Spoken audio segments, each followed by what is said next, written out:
यह है दुनिया का सबसे डेंजरस और पावरफुल पॉइंट।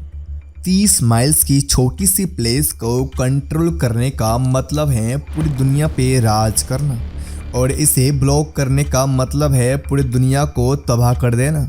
इस पॉइंट को कहते हैं स्ट्रेट ऑफ हॉर्मुज। स्ट्रेट असल में समुद्र के ऐसे पतले हिस्से होते हैं जो दो बड़े समुद्र को जोड़ने का काम करते हैं। अब ऐसे क्या खास है इस 30 माइल्स की छोटी सी प्लेस में जो इसे इतना पावरफुल और इतना इम्पोर्टेंट बनाता है? हमारी ज़मीन के 70% हिस्से पे समंदर है, और इन्हीं समंदर के ज़रिए दुनिया की 80% ट्रेड होती है। किसी भी वक्त तकरीबन 50,000 समुद्री जहाज इन समुद्र को क्रॉस कर रहे होते हैं, लेकिन बदकिस्मती से इन समंदर से गुजरना कोई आसान काम नहीं है। इन समंदर में ऐसे स्ट्रेट यहाँ चौक पॉइंट्स बने हुए हैं जो अगर किसी भी वजह से ब्लॉक हो जाए तो पूरे दुनिया के इकोनॉमी हिल के रह जाएंगे। ये हुआ था मार्च 2021 में, जब एक कार्गो शिप सुएज कैनल में 6 डेज तक फंस गई थी और पूरे दुनिया को $10 बिलियन का नुकसान उठाना पड़ा। इसके अलावा भी दुनिया में बहुत से छोटे ऐसे पॉइंट्स हैं जैसे कि पैनामा कैनल जो पैसिफिक और अटलांटिक ओशन के दरमियान ट्रेड को कंट्रोल करती हैं, केप ऑफ गॉड होप जो पूरे अफ्रीका कॉन्टिनेंट को ट्रेड को कंट्रोल करता है, स्ट्रेट ऑफ गिब्रल्टर जो कि मेडिटेरेनियन सी और अटलांटिक ओशन के दरमियान ट्रेड को कंट्रोल करता है, डेनिस स्ट्रेट बाल्टिक सी और नॉर्थ सी के ट्रेड को कंट्रोल करता है, तुर्कीश स्ट्रेट मेडिटेरेनियन और ब्लैक सी के दरमियान ट्रेड कंट्रोल करता है, और आखिर में स्ट्रेट ऑफ मलाक्का जो पैसिफिक और इंडियन ओशन की ट्रेड को कंट्रोल करता है। लेकिन इनमें से कोई भी पॉइंट इतना डेंजरस और इम्पोर्टेंट नहीं है जितना स्ट्रेट ऑफ हॉर्मुज है, और इसकी वजह यह है कि पर्शियन गल्फ और गल्फ ऑफ ओमान को कंट्रोल करने का यही वैलिड रास्ता है, और यहीं से सारे समुद्री जहाज निकल के पूरी दुनिया में जाते हैं। अब पर्शियन गल्फ बहुत इम्पोर्टेंट प्लेस है क्योंकि 8 कंट्रीज अपनी कोस्ट लाइन इसके साथ शेयर करते हैं, जैसे कि ईरान, इराक, कुवैत, सऊदी अरब, बहरीन, कतार, यूएई और ओमान शामिल हैं। इनमें से 4 कंट्रीज के लिए बाकी दुनिया से कनेक्ट करना वही रास्ता ही है, स्ट्रेट ऑफ हॉर्मुज है। अगर आप मिडिल ईस्ट के बारे में थोड़ा भी जानते हैं तो ये तो आपको पता ही होगा कि मिडिल ईस्ट की पहचान उनके ऑयल है। ये ऑयल आज भी हमारी दुनिया के सबसे बड़ा एनर्जी सोर्स है।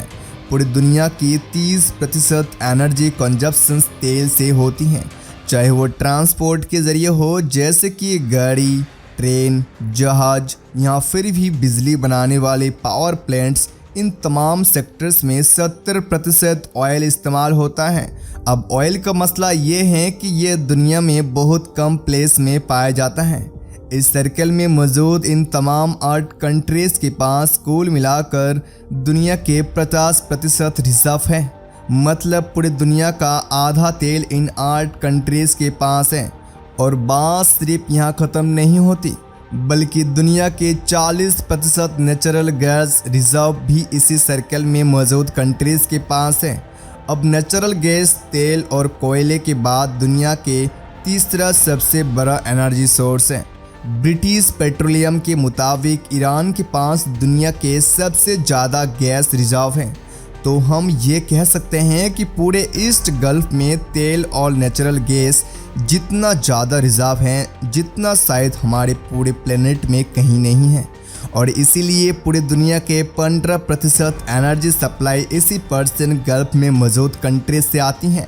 और फिलहाल इस सप्लाई लाइन को पूरी दुनिया के पास कोई और अल्टरनेटिव भी नहीं है। लेकिन इस 30 माइल के एरिया से गुजर कर ही जाना इतना भी आसान नहीं है।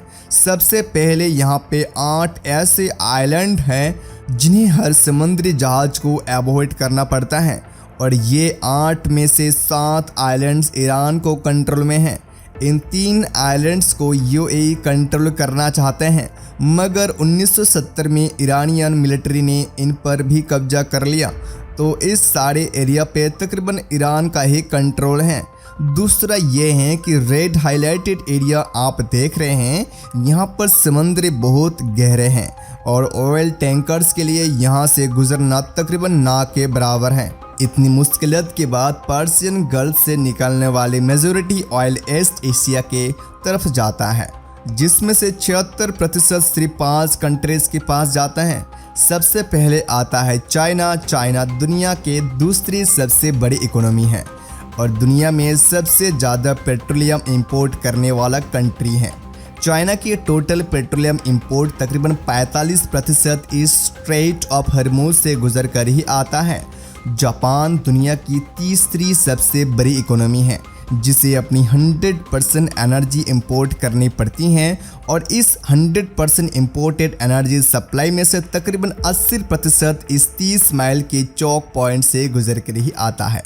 India world 7th largest economy भी अपना 70% ऑयल और 50% गैस इन पर ही पर्शियन गल्फ कंट्रीज से इंपोर्ट करता है और वो भी इस रास्ते से।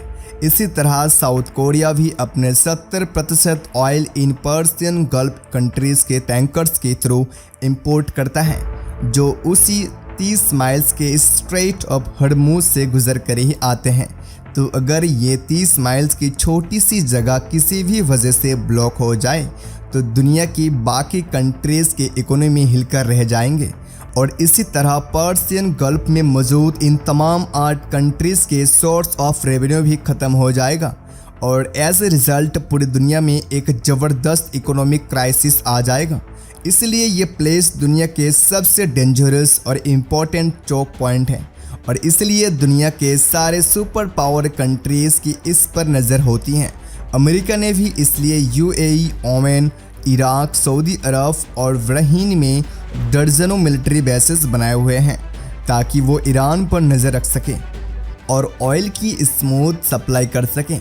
दूसरी तरफ ईरान पहले ही किसी भी जंग के शुरुआत में कई दफ़ा स्ट्रेट ब्लॉक करने की धमकी दे चुका है और अगर ऐसा हो गया तो ना सिर्फ ग्लोबल इकोनॉमी के हिल के रह जाएंगे बल्कि ये भी मुमकिन है कि वर्ल्ड वॉर 3 की भी शुरुआत हो जाए। अगर आपको ये वीडियो पसंद आए हैं तो इस वीडियो को लाइक, चैनल को सब्सक्राइब ज़रूर कर देना और वीडियो देखने के लिए धन्यवाद। आपका दिन शुभ हो।